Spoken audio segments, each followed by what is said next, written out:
Sathya Sunday சமையல் ready ஆகின்னு இருக்கா? Okay.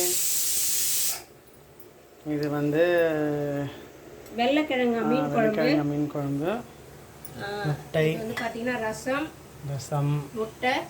இது வந்து சாதம் வடிச்சிட்டேன். திறந்து ஆரோக்கியம் தானே, கொஞ்சம் சூடாக இருக்கட்டுமேனு சொல்லிட்டு தான் அப்படியே வச்சுருக்கேன், வேறு ஒன்றும் இல்லை.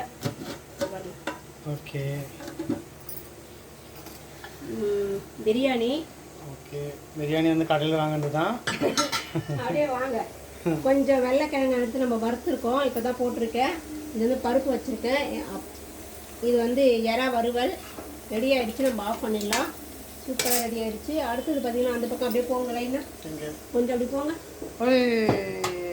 இது வந்து பார்த்தீங்கன்னா சொரா புட்டு. ஏன் நான் கடையிலே வச்சுருக்கேன்னா கொஞ்சம் சூடு பண்ணிக்கலாம்னு சொல்லிட்டு தான் கடையிலே வச்சுருக்கேன். எங்கள் வீட்டில் எவ்வளோ வெரைட்டி பாருங்கள். ஆமாம், சொரா புட்டு, மீன் வறுவல், எறா வறுவல். இது குக்கரில் இது பருப்பு வச்சுருக்கேன். யாருக்கு? பையனுக்கு. ஏன்டி? ஓகே, இந்த ஃபுல் லஞ்ச் வீடியோவில் பார்க்கலாம் சரியா? ஓகேம்மா, பார்க்கலாம்.